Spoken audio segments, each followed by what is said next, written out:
مسجد کا کوئی لک آ رہا ہو تھوڑا سا تو ابا, تبھی لوگ کہتے ہیں میرے ابا بڑے غصے والے ہیں. بھائی جب باپ ہے تو غصے والا ہوگا وہ, کیونکہ اللہ نے بائی نیچر اس کو مربی بنایا ہے, تربیت کرنے والا. جو تربیت کرنے والا ہوتا ہے اس کے مزاج میں سختی ہوتی ہے, لازمی ہوتی ہے.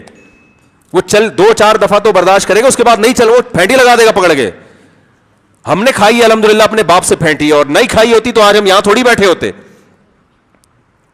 ہمارے والد صاحب بہت نرم طبیعت کے تھے, تبلیغ میں وقت لگاتے تھے. تبلیغ کے ان لوگوں میں سے جنہوں نے بنیادیں رکھی ہیں, ان لوگوں میں سے. مکی مسجد میں جب 2 صفیں ہوتی تھی, جب ہمارے والد صاحب تبلیغ سے جڑے تھے, حضرت شیخ الحدیث مولانا زکریا رحمۃ اللہ سے بڑا گہرا تعلق تھا, لیکن پھینٹی بھی لگاتے تھے. مجھے بتاتے تھے بیٹا آج تم نے ٹیوشن جانا ہے, اتنے بج کے اتنے منٹ پہ.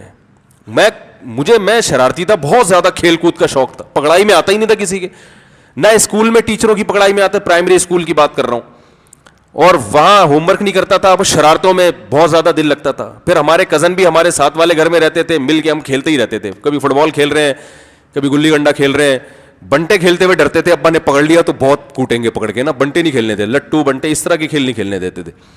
تو اب دل نہیں لگتا تھا پڑھنے میں, اور ہوم ورک کیا ہی نہیں ہوتا تھا. جب ہوم ورک نہیں کیا پتا تھا اسکول میں بھی پیٹیں گے جا کے, صحیح ہے نا, ہوم ورک میں دل ہی لگ رہا ہوتا تھا. پھر وہ ٹیوشن پڑھنے شام کو جاتے تھے وہاں, تو والدہ کہہ کے تھک گئیں. تو ایک دن مجھے یاد ہے ابا آئے ایک پائپ لے کے نا پائپ لے بہت تمیز سے بہت سمجھا دیا ہے. ابا نے طبیعت سے پکڑ کے کوٹ دیا. اس کے بعد 3-4 ہفتے تک ہم پراپر طریقے سے اس کوٹنے کے جب تک آثار باقی رہے ہیں, تمیز سے ہم کیا کرتے رہے ہیں, جاتے رہے.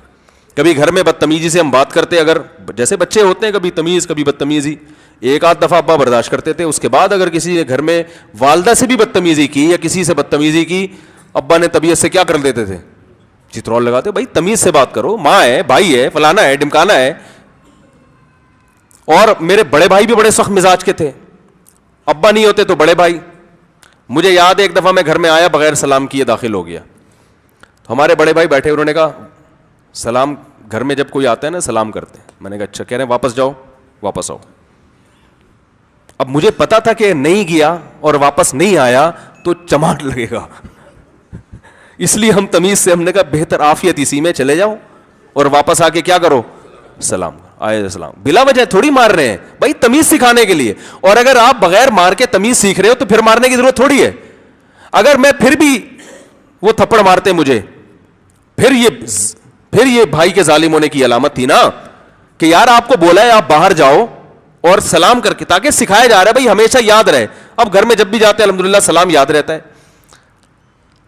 بھائی گھر میں آ رہے ہو, یہ کہ ایسے اٹھتے وہ, اب دیکھو نا بچوں کی حرکتیں تو دیکھو, صبح ناشتہ ماں کرا کے بھیجے گی, آ رہے ہیں گھومتے گھومتے, وہی تمیز نہیں, نہ کوئی بڑے چھوٹے کی تمیز, نہ کوئی باپ کا, نہ چچا, نہ ماموں, کسی کا خیال ہی نہیں ہے. آ رہے اپنا بیگ اٹھا کے ادھر پھینکا, اور جناب موزے اٹھا کے یوں پھینکے اور لگ گیا اس میں موبائل میں. باپ بلا رہے ہیں, ماں بلا رہی ہے, کوئی کام سنتے ہی نہیں ہے. چترول نہیں لگے بچپن میں, سمجھ رہے کہ نہیں سمجھ رہے؟ تو چترول لگنا بڑے بھائی کی طرف سے بھی باپ کی طرف سے بھی انتہائی بلا وجہ نہیں لگے چترول کے, خام خامے پکڑ کے کوٹ رہے ہیں, کوئی وجہ ہو. پہلے تو بھائی شرافت سے, محبت سے, 1 دفعہ ہوتا ہے محبت, 2 دفعہ. مجھے یاد ہے اسکول کی بھی ایسے ہی, پرائمری تک ایسے ہم چلے ہیں بھائی, سیدھی سی بات ہے, دل نہیں لگتا تھا پڑھائی میں. جو شرارتی بچے ہوتے ہیں ان کا کہاں دل لگتا ہے. اچھا میں تھا بڑا سائنسدان, اس وقت بھی عجیب عجیب چیزیں بنا رہا ہوتا تھا میں بیٹھ کے, کاغذ کی کچھ چیزیں بنا رہا ہوں. کچھ ایک بیرنگ والی میں نے گاڑی بنائی تھی, اس میں بیٹھ گیا نا, سڑک پہ نکل جاتے تھے وہ, وہی بیرنگ والی گاڑی. ایسی ایسی چیزیں جو ہے نا, وہ دماغ بہت چلتا تھا ان چیزوں میں.